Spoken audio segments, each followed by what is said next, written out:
상승의 트리거 시간입니다. 상승의 트리거를 갖추고 있는 유망한 업종군들 도움 말씀드리는 시간인데요. 유니스토리 자산운용의 손정우 매니저와 함께합니다. 어서 오세요. 안녕하십니까? 네, 오늘은 어떤 종목군 가지고 있어요? 이번 주는 반도체 패키지 기판 업종에 대해서 준비를 했습니다. 네. 오늘 아침에 엔비디아가 실적 발표를 했고 역시 서프라이즈 기록을 했는데 지난 5월 24일에 서프라이즈를 기록을 했을 당시와 지금 시점을 비교를 해보면 네.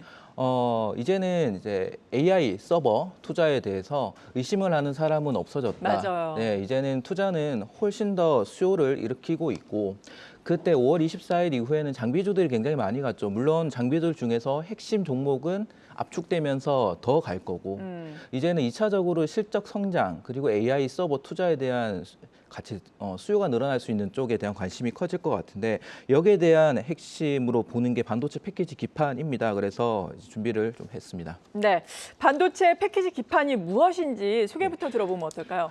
저희가 이제 기판이라고 하면 보통 이제 PCB를 생각을 하는데요. 네. PCB는 크게 메인보드, 반도체 패키지 기판, FPCB로 구분을 합니다. 이 중에서 오늘 반도체 패키지 기판에 대해서 말씀을 드리려고 하고요.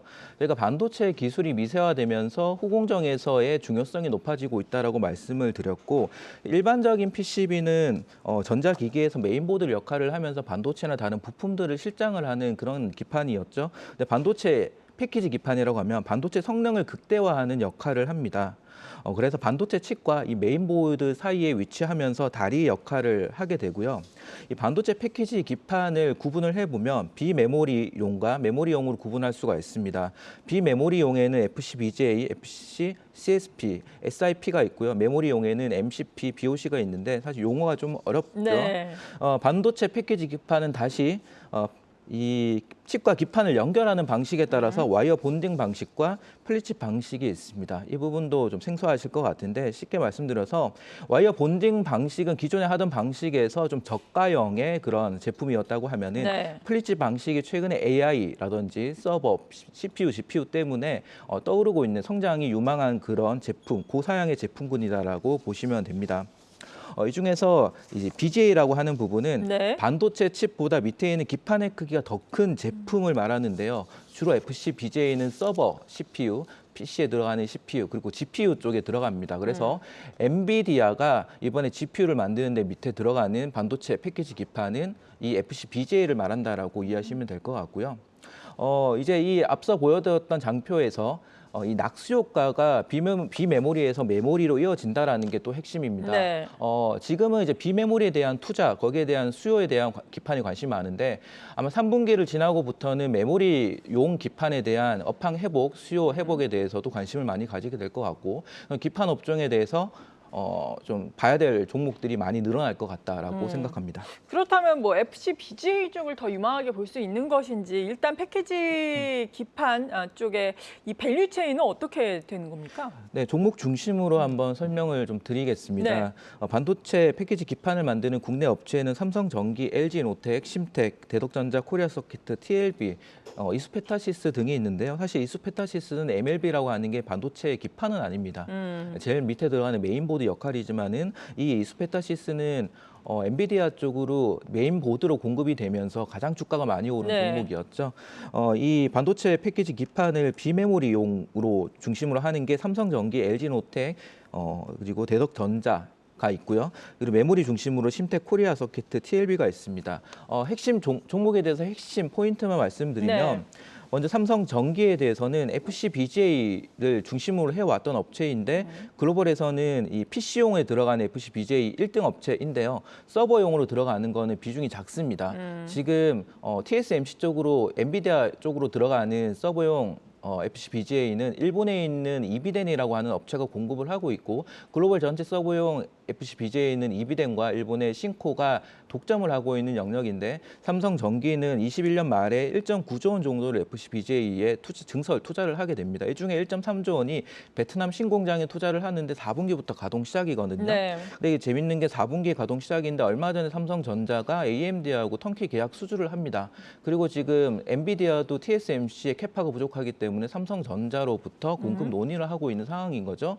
그렇게 되면 삼성전자 통해서 삼성전기의 공급이 늘어날 수 있겠다라고 생각해 볼 수가 있고 다음 LG노텍의 경우에는 전사 매출 비중에서 차지하는 비중은 6% 정도로 낮습니다. 그래서 네. 기판 업체로 분류하지는 않는데 그렇죠. LG노텍이 한 4천억 정도로 투자를 해서 FCBJ를 증설하고 있습니다. 그래서 향후에는 FCBJ 쪽으로 LG노텍의 역할도 커질 텐데 아직까지는 서버용으로 PC용이나 서버용으로 양산을 시작하고 있지는 않거든요. 향후에 양산을 하면서 수율이 어떻게 안정화될 거냐가 좀 중요할 것 같고 마지막으로 심택을 말씀드리면 메모리 기판용 매출 비중이 85% 정도 차지하기 때문에 네. 사실 이번에 엔비디아나 AI 쪽의 수혜주는 아닙니다. 하지만 앞서 말씀드린 대로 메모리 업황이 회복된다고 하면 가장 민감한 기판 업종이 될 것이고 최근 업데이트를 해보면은 8월 기준으로 BEP 수준을 넘어가는 가동률 70%를 넘어갔다라고 얘기를 합니다. 그 말은 3분기는 흑자 전환이 확실해 보이고 4분기로 갈수록 가동률이 상승하면서 이익 폭이 확대되는 얘네들은 2, 3개월 앞에 수주를 받아서 수주 베이스의 산업인데요. 삼성전자 하이닉스로부터 수주를 받죠. 수주를 2, 3개월 이전에 받는데 그 기준으로 가동률이 올라가고 있다는 거는 메모리 업황이 회복되고 있다는 것을 심택을 통해서도 알 수 있다는 것을 확인하고 있습니다. 네, 엔비디아가 이렇게 또 AI 서버, AI 반도체 이런 쪽에서 각광을 받으면서 주가가 많이 올라오다 보니까 SK 하이닉스가 상대적으로 여기에 수혜를 많이 입을 것이다라는 기대감으로 인해서 HBM 쪽과 관련해서 많이 올라왔잖아요. 근데 뭐 삼성전자도 우리도 한다 이런 얘기들 많이 하고 있는데 실제로 뭐 TSMC라든지 구조가 어떻게 되고 있는 건가요? 우선 TSMC에 공급을 하는 업체들을 한번 자료 띄워주시면 네. 현재 이제 TSMC가 엔비디아의 GPU에 로직 칩을 만들고 HBM은 하이닉스가 공급을 하고 제일 밑에 그림에 보이는 게 메인보드인데 이제 이스페타시스가 들어가고 중간에 있는 패키지 기판이 FCBGA인데요. 여기에는 일본의 이비덴이 공급을 하고요. 그리고 실리콘 인터포전을 TSMC가 직접 하고요. 그리고 HBM부터의 이 COW라고 하는 건 TSMC라고 하고 WOS라고 하는 패키지 기판하고 칩을 연결하는 패키징은 ASE라고 하는 대만 오사트 업체가 합니다. 근데 이게 문제는 지금 엔비디아가 캐파가 계속 부족하다는 얘기를 하고 네. 있죠. 이 상황에서 삼성전자하고 논의가 되고 있다는 것도 잘 보시면 캐파가 부족하기 때문에 삼성전자로 낙수 효과가 이어지고 있다는 것이고 여기에 AMD하고 턴키 계약을 하게 됩니다. 아직 삼성전자는 HBM3, 하이닉스가 생산하는 이 HBM3를 양산하고 있지는 못하는데 9월에 양산을 시작할 것으로 알려지고 있고 거기에 맞춰서 엔비디아의 퀄 테스트를 통과할 것으로 보고 있습니다. 그럼 지금 캐파가 부족한 상황에서 삼성전자의 낙수 효과가 이어진다고 하면 결국은 핵심인 로직 칩은 TSMC가 만들고 그 외의 것들은 턴키로 삼성전자가 할 수가 있을 것이고 그럼 거기에 들어간 FCBJ는 이비덴이 아닌 삼성전기가 들어갈 수 있을 가능성이 높다라고 네. 보는 게 핵심이 될 것 같습니다. 그렇다면은 삼성전기 우리가 사실 이쪽과 관련해서는 별로 유망하게 보지는 않은 종목인데 삼성전기를 이제부터 주목을 해봐야 되는 건가요? 맞습니다. 삼성전기가 올해 주가 상승률 한 12% 정도 되더라고요. 글로벌 기판 업체들 올해 수익률을 비교를 해보면 가장 부진합니다. 국내에 있는 이 AI 쪽의 관련성이 떨어지는 심텍보다도 주가가 못 올랐고요. 네. 삼성전자랑 비교하더라도 삼성전기가 더 오르지는 못했습니다. 그렇죠. 지수 상승률 정도 수준인데요. 그런데 삼성전기가 이렇게 주가가 부진했던 이유를 세 가지로 생각을 해보면 중국 경기 둔화 우려, 스마트폰과 PC의 수요 둔화 우려, 마지막으로 서버향의 PC, BJ 비중이 낮았다라는 부분이 될 것 같은데 지금부터는 이러한 리스크, 우려가 해소될 수 있는 시점이다라고 보고 있습니다. 첫 번째, 중국 경기 둔화는 지금 시점이 가장 매크로 상황에서 네. 우려가 크지 않을까. 그리고 스마트폰과 PC에 대해서는 지금 중국 쪽의 재고 상황이 좀 회복되는 것으로 데이터가 확인이 됩니다. 그리고 이미 삼성전기는 전체 영업이익 올해 8,600억 중에서 모바일 쪽의 비중이 현저히 많이 낮아졌습니다. 앞으로는 MLCC나 FCBGA 기판의 매출이 중요한 역할을 미칠 것이기 때문에 좀 의미 있는 전환점이 될 것으로 생각하고 있습니다. 네, 그렇군요. 삼성전기를 눈여겨보자라고 말씀을 해주셨는데 주가가 약간 그래도 좀 지지부진한 상황이잖아요. 물론 상승과 하락을 오간다고 하더라도 뭐 YTD로 보더라도 그렇게 인상 깊은 주가의 흐름은 아닌데 삼성전기 주가의 흐름이 변화하기 위해서는 어떤 트리거가 좀 필요할까요? 앞으로 이익이 어디에서 개선이 크게 나와야 되느냐 네. 보면 두 가지가 핵심입니다. MLCC 그리고 패키지 기판 두 가지를 보셔야 되는데요. 먼저 MLCC는 최근에 수출 데이터 개선 흐름이 나타나고 있습니다. 8월 들어서 일평균 수출 금액과 수출 단가 모두 지난달 대비 크게 개선됐습니다. 가격이 올라갔다는 거는 중국으로 수출되는 삼성전기의 고부가가치 제품 비중이 올라갔다는 것이고요. 수출 금액이 올라갔다는 거는 중국의 재고 상황이 해소되고 있다는 것을 의미를 하겠죠. 여기에 일평균 수출 금액과 일평균 수입 금액을 비교해서 보면 일본으로부터 수입되는 수입 금액도 상승 추세입니다. 즉 MLCC의 글로벌 업황은 회복되고 있다라고 볼 수가 있죠. 2분기에 삼성전기가 실적 서프라이즈를 기록했었던 이유는 MLCC 업황이 좋았기 네. 때문입니다.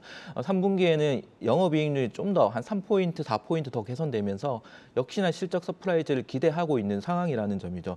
다음으로는 패키지 기판에 대해서 앞서 말씀드렸던 4분기에 베트남 신공장이 가동이 되는 시점에 AMD나 엔비디아 향해 물량을 받게 되면은 지금 아직까지는 이쪽에 AI 서버로 들어가는 패키지 기판은 FC BGA는 단가가 굉장히 높고요. 마진이 높습니다. 네. 그래서 양산이 시작되는 시점에는 제품 믹스 효과로 마진이 좋아질 것 같고 이런 식으로 3분기보다는 4분기의 개선 속도가 좋아질 것이니 지금 시점 잘 생각해보면 앞서 이런 우려들이 좀 해소될 수 있는 상황이다라고 보이고요. 오히려 긍정적인 시점 뉴스들이 좀 반영될 수 있는 시점이다라고 보여서 지금 주가 15만 원 근방인데 네.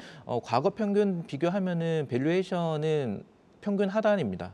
그래서 지금 리스크 대비해서 업사이드를 좋게 볼 수 있을 것 같습니다. 네, 유망 종목으로 삼성전기에 대해서 도움 말씀까지 들어봤습니다. 유니스토리 자산운용의 손정우 매니저였습니다. 고맙습니다.